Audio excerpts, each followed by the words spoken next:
Through the announcement and the launch today of a really significant program that continues the partnership and this administration's focus on making America healthy again, while also putting our farmers and our ranchers first. So again, we're so grateful. The most excited, not that I'm not excited to see all of you, but we have some amazing farmers in from California and Missouri and Indiana. Who am I forgetting? California, Missouri, Indiana. That's it. Okay, so great. But we're just so grateful to these farmers who are here to be part of this announcement, and really they are pioneers in their field. So again, thanks everybody for being here. Without President Trump's leadership, we would not have achieved the real and concrete successes that we've already seen under our Make America Healthy Again effort. And the waivers, very quickly, just signed 6 more waivers on SNAP on multiple states from across the country, and Hawaii, the contiguous states in Hawaii under Governor Josh Green that we signed. So we can answer questions about that too, but we're so excited to continue that work. We all know we're at the point where we must do something to correct the chronic health problems that Americans face. Over 75% of Americans' youth between the ages of 17 and 24, as you know, we've been talking about it, but important to constantly remind, those kids are ineligible for military service because of obesity, poor physical fitness, or mental health challenges. Over 350,000 American children have been diagnosed with diabetes.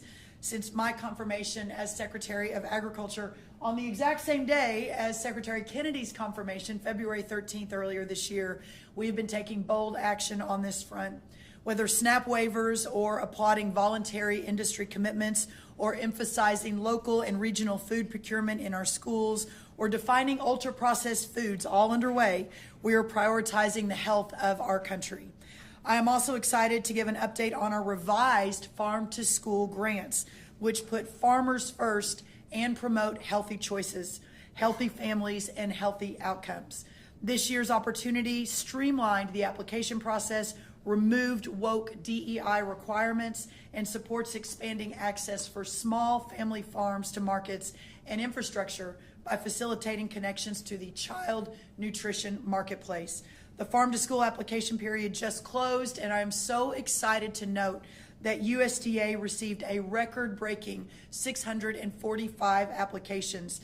The record high in the past was 386, so we nearly doubled that. The awards will be announced early in the spring. We continue to actively work with Secretary Kennedy in crafting sensible dietary guidelines for Americans, which are set to be released early next year, so in a couple of weeks. Federal nutrition advice must be sound, simple, and clear. These guidelines will prioritize whole, healthy, and nutritious foods, such as whole fat dairy, fruits, vegetables, and meats, and suggest limiting highly processed foods and those high in sugar. President Trump and my colleagues, led by Secretary Kennedy on the MAHA Commission, know our current health outcomes, especially for our children, are unsustainable, and that American agriculture and our agencies are at the heart of that solution, and what an honor it is. We're doing things a little bit differently than typical Washington, D.C. Since our confirmation, we have encouraged the states to think differently and creatively as our laboratories of innovation about how to solve the many health issues facing America. So that was a really exciting thing to do. We just finished signing several of those SNAP waivers, and we can take questions on that. Dr. Oz will talk a little bit about that, as Secretary Kennedy will. But really today is about the next step in making America healthy again, in addition to those waivers, and that is talking about regenerative agriculture. Regenerative agriculture is a conservation management approach that emphasizes natural resources through improved soil health, water management, and natural vitality for the productivity and prosperity of American agriculture and all of our communities. Today, we are launching a new Farmer First regenerative agriculture pilot program, which will invest $700 million specifically to support regenerative agriculture. We will deliver this support through existing programs our farmers already know and already trust. Protecting and improving the health of our soil is critical, not only for the future viability of farmland, but to the future success of American farmers. In order to continue to be the most productive and most efficient growers in the world, we must protect our topsoil from unnecessary erosion and boost the microbiome of the soil. Today's announcement encourages these priorities while supporting farmers to transition to regenerative agriculture if they so choose. This is a Farmers First pilot program and the first of its kind. The pilot brings USDA's Natural Resources Conservation Service, or NRCS, we have our incredible leaders here, Aubrey Betancourt, back to its core mission, helping people help the land through whole farm, outcome-based voluntary conservation that our producers trust. For too long, our conservation programs have been severely fragmented. This pilot replaces that fragmentation with one unified process that evaluates everything at one time. Whole farm planning is the centerpiece, ensuring that all resource concerns such as soil, water, and natural vitality are addressed together, not one piece at a time. Producers will benefit from a single application, reducing red tape and making conservation easier to access and our programs more impactful. As President Trump has done since day one, we are committed to restoring America's natural strength by empowering producers with simple outcome-based tools. Producers at every stage, from beginners just starting with cover crops to advanced operation with years of conservation experience, many of those are represented by our farmers today, will find a pathway through this pilot. Each producer's results will be measured and credited back to the farmer through an outcomes report, recognizing and rewarding improvements they achieve on their own land.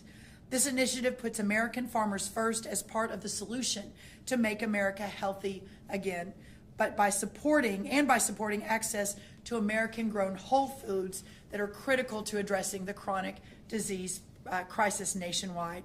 Using the Sustains Act, we will bring corporate, label, and supply chain partners directly into partnership with NRCS, supporting regenerative agriculture adoption, farmer recognition, and consumer education. Because success depends on strong partnerships, we will expand work through our technical service providers and local organizations to meet demand. In addition, the Office of Urban Agriculture and Innovative Production, supported by their advisory committee, will extend regenerative priorities into cities and urban areas and urban communities across our great country, again aligning with the MAHA agenda. And many of those places in our country, as you know, are those that are facing the most severe crisis regarding nutritious foods and access to nutritious foods. This new pilot is about results that last. It will make our farms more productive, our land healthier, and our water cleaner. Again, we're so grateful to everyone for being here. At this point, I'd like to turn it to my great partner in all of this work, Secretary Bobby Kennedy. Thank you all again for being here, and we will be answering questions. Thank you very much, Secretary Rollins. This is the fulfillment of a promise that we made in the MAHA report. The MAHA report, which we released 2.5 months ago, has 120 recommendations for how to transition, how to eliminate the chronic disease epidemic and transition to a healthier America.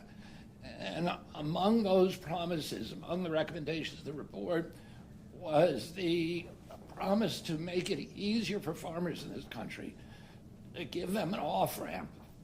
Farmers who are dependent on inputs, on chemical and fertilizer inputs, to give them an off-ramp where they can transition to a model that emphasizes soil health, and with soil health comes nutrient density. And without coercion, through voluntary action, to give them good incentives to do well by doing good for themselves, for our children, and for the country. I'm very, very happy to have as a partner in this endeavor Brooke Rollins. I've been working on farm issues for 30 years, and this is the first USDA secretary who I believe is really committed to giving us, we already have the healthiest food supply in the world, to making a food supply that's even healthier, that's going to sustain, again, a transition to a much healthier America for our children. I also want to thank these farmers who are inspiring.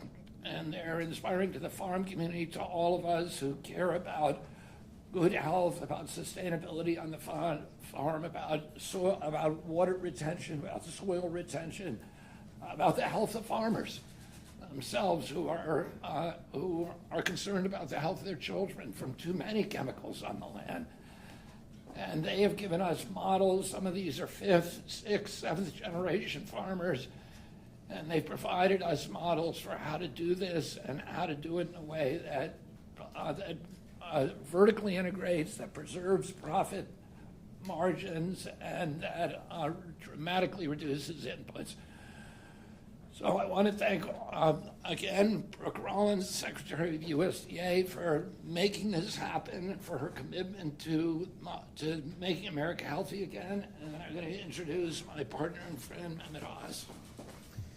They are too humble to say it themselves, but Brooke Rollins and Bobby Kennedy are amongst the 2 most innovative secretaries in modern history, and it is your leadership that makes what you're hearing today possible and feasible for people like me who run agencies to actually march forward to accomplish the kinds of goals that they're outlining. Let me give you 2 major examples of how this is playing out right now. The first is the Rural Health Transformation Fund, which, as many of you have been following, received grants from all 50 states, requests for grants for all 50 states. We have just started to get the scores back from grading these applications, which are done by outside experts, and we will allot all that money by the 31st of this month. One of the ways that you get the money is by applying for SNAP waivers. If you apply for a SNAP waiver, and as the 6 documents here that were signed by Secretary Rollins today would attest, there's a lot of interest in this. You get paid extra money. If you actually get your legislator to ratify these agreements, you get additional money. Now, we've also asked states to submit proposals for participating in the Presidential Fitness Challenge, something that Secretary Kennedy's uncle created, and they get points for doing that as well. They also get points, by the way, for opening up credentialing so that rural communities can take advantage of clinicians that might live across the state border, that might be closer to where they happen to be in the little corner edge of their state than from the big city in the middle part of their state. So our intent is to provide better health care across the board, and that Rural Health Transformation Fund is going to put a 50% increase in federal Medicaid dollars into rural health care over the current standard for the next 5 years in a row. That's, again, 50% more money, $50 billion every year, spread out over 5 years. The second big issue is to build demand. As regenerative farming and other tools are coming to the forefront, and higher quality foods are quantitated with the plans that Secretary Kennedy is pushing forward with the dietary guidelines, we want to make sure there's a voracious appetite, metaphorically and in reality, for these tasty and nutritious foods. And eating those foods makes you healthier and will save the taxpayers money, because Medicare and Medicaid won't have to pay out so much in health care claims. You either pay for it in food or you pay for it in health care expenses. We therefore are pushing both in Medicaid and Medicare for clinicians to talk in their annual wellness visits with with kids if they're pediatricians, and with adults if they're primary care providers and general practitioners. And they get points, they get bonuses if they have these conversations teaching about healthy food. But it's even more provocative, I believe, now, is we have the ability to incentivize plans like Medicare Advantage plans, which cover 34 million Americans, to provide in the supplemental benefits that they give for chronically ill patients, which is now 34% of all beneficiaries. That's a doubling since last year. But they can't just give any food. They must give food that is nutritiously valuable to these chronic illnesses for the third of Americans who get them, and they have to meet the dietary guidelines, which will be released next year. So it allows us now to enhance the ability of purchasing, the U.S. government's purchasing power and insurance companies' purchasing power to support the changes that are being made by the Secretary of Agriculture. Brooke. Thank you, Dr. Oz. We've asked one of our farmers, Blake Alexander of California, a former state 4-H and FFA officer and a multi-generational farmer. Blake, it's so great to have you. Just a couple of words from you. Alfalfa hay and dairy farmer, great to have you here. Thank you. Well, thank you very much. It's a true honor to be here. And our farm, Alexander Family Farm, was the first certified regenerative farm in the United States. And since that happened, I've kind of carried this load on my shoulders to attempt to help spread the message across the country to conventional farmers, organic farmers alike. And I'm just going to simply say that Regenerative farming is simply farming in harmony with nature, with the way that God intended or our Maker intended. It's paying attention to the biology and building nutrient density in the soil, the plants, the crops that our animals eat. For us, it's chickens and cows, and then ultimately it's the milk and the nutrient density for food for humans, and making our planet a better place. In harmony with nature means that we're cleaning up the water supply on our farm. We're cleaning up the erosion that may or may not happen with both soil and water. And we're cleaning up the air, and so everybody benefits. All the wildlife, the ecosystem benefits, and ultimately we're sequestering carbon and literally doing the right thing and moving forward in harmony with nature again, making our planet a healthier place for everyone. We all breathe the same air. Thank you, Blake. In 1 minute, Aubrey, our chief, anything that I missed on the regenerative piece that if you want to share with anyone as a farmer yourself? First of all, thank you again for your incredible leadership in moving this forward in a way that puts farmers at the center of this. This pilot is designed by farmers, for farmers, to incorporate that feedback from farmers, because farming in California and farming in Indiana are two different things, but this program is designed to utilize the NRCS suites of practices that our farmers know and trust, and allows them that flexibility to as the Secretary talked about, I'm going to say on-ramp into regenerative practices and incorporate that in a measurable way. And more importantly, and I think, Secretary, you covered it so well, it connects the producer and the work that they're doing on the farm, granting them the credit for that voluntary action of change of practice on their farm that then can transition into the supply chain, into the marketplace, and directly back to the consumer. This country is 6 generations separate from the land.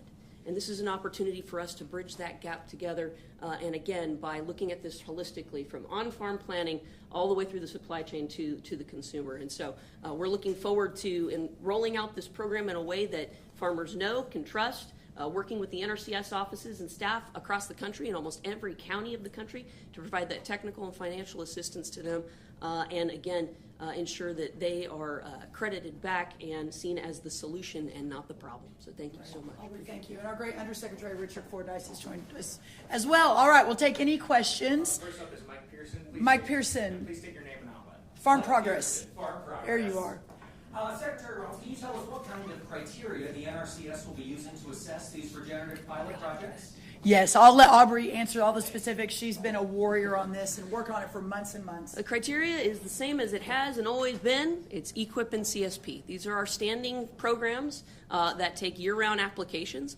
There's nothing new. It'll be the same application that our farmers know already. The difference is they'll be able to apply for multiple practice on a single application. What's important about that is it ties back to that whole farm plan. The idea being that we're going to look at all of the resource concerns on the property at one time instead of drive-by conservation, where we're only looking at maybe soil health here and maybe in a few years we're going to look at water management.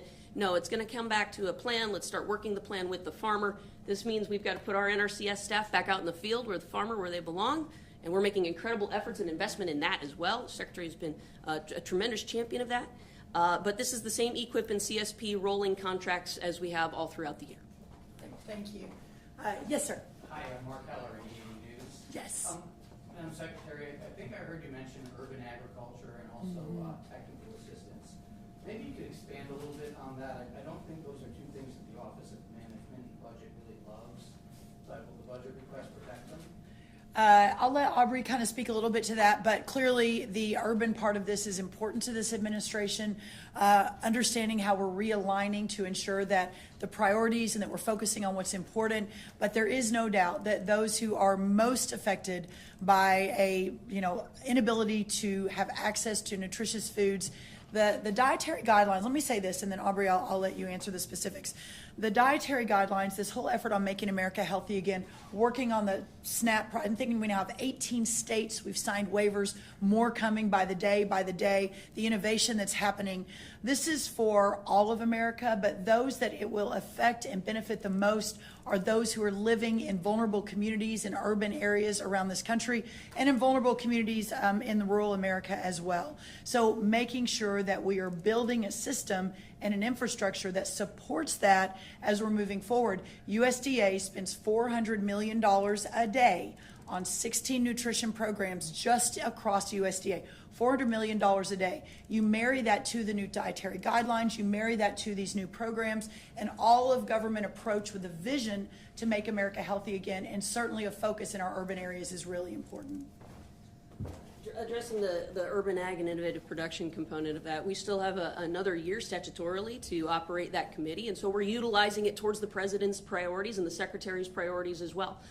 It has a huge and important part to that connection back to the consumer and the supply chain, and we're also very worried about, concerned about regional food systems, both inside of urban, but even a broader piece of that. I think another component to that, which we're looking to integrate, is actually a tribal approach as well, through our tribal conservation districts and many of our tribal communities and their food sovereignty is something that we're looking to integrate there. So we're marrying up existing statutory authority with our priorities and agenda. From a technical assistance perspective, this is the foundation of NRCS. 90 years ago, this country decided it was a priority that we keep farmers on the landscape farming to the best and highest ability that they can. Technical assistance is foundational to NRCS. It's something we are never going to stop doing, and we will always have a way to provide that. Yes, in the back, and then we'll come over here. Thanks so much for taking your questions. Marsha Brown with Politico. 2 quick questions. Can you clarify where the $700 million is coming from for the equipment CSP? And then the second question I have is, you mentioned some corporate partnerships. How does that differ from the partnerships for climate smart commodities that the administration ended earlier this year? And could you talk a little bit more about those corporate partnerships? For the first part of that question, with regards to the financing, this is standard EQIP and CSP. It's baseline funding that we receive through our budget. So we have the ability to tag that funding specifically for this pilot, and that's what we're doing.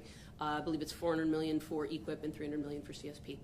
As for the corporate partnership, this is facilitated through the Sustains Act that was passed by Congress. It was granted to NRCS in order to allow us to look at the suite of standing programs from NRCS and engage with corporate partners to do matching dollars to priorities set by the Secretary. And so we are piloting that with EQIP and CSP specifically around regenerative agricultural practices because of the pull from the marketplace to integrate these into the supply chain and production. So we're really looking forward to being able to have those measurable results that the farmer has, that those companies can look to and match and leverage against our taxpayer dollars. I mean, this is a way of this is a new and innovative way of implementing conservation across the landscape and putting farmers first, not just from our perspective, but from the entire cultural perspective of the country. Excellent. We have time for one more. In the blue. Go ahead. Yeah, hi, for Secretary Kennedy. I'm Isam Ahmed with AFP. You mentioned regenerative agriculture as an off-ramp from pesticide-based farming, which has obviously been an issue of great concern for MAHA supporters. Do you see the recent approvals of pesticides and PFAS chemicals as potentially threatening the sort of key pillar of support that has been there for President Trump in terms of your MAHA movement? I don't think so, and we're in discussions with Lee Zeldin at EPA, and we're very, very confident of his commitment to make sure to reduce toxic exposures to the American people. All right, everybody, thank you again for being here today. Let me just clarify quickly, because I didn't list the states that we signed 30 minutes ago. My fault. Hawaii, Missouri, North Dakota, South Carolina, Virginia, and Tennessee. That'll obviously be in the press release. I know anyone trying to write that down. And we've already signed an additional other 12, Arkansas, Idaho, Indiana, Iowa, Nebraska, Utah, Louisiana, Florida, Colorado, Oklahoma, West Virginia, and Texas, both red and blue states. We're really proud of that. This team is an unprecedented example of how across our government the collaboration is historical. and working together. We're constantly in contact. We do a weekly call. This announcement today on regenerative agriculture, combined to more SNAP waivers, we'll have monthly events and announcements as we're moving toward, again, making America healthy again, getting nutritious foods to all Americans, and putting our farmers and ranchers first in all of that effort. So God bless you all. Merry Christmas. Happy New Year. Thank you all so much for being here. Thank you. Thank you, media. Thank you, media. Thank you, everyone. Thank you. Out this way. Thank you. Thanks, everyone. Please exit. Thank you, everyone. Thank you. Thanks, y'all. Thank you, guys. Thank you. Thank you.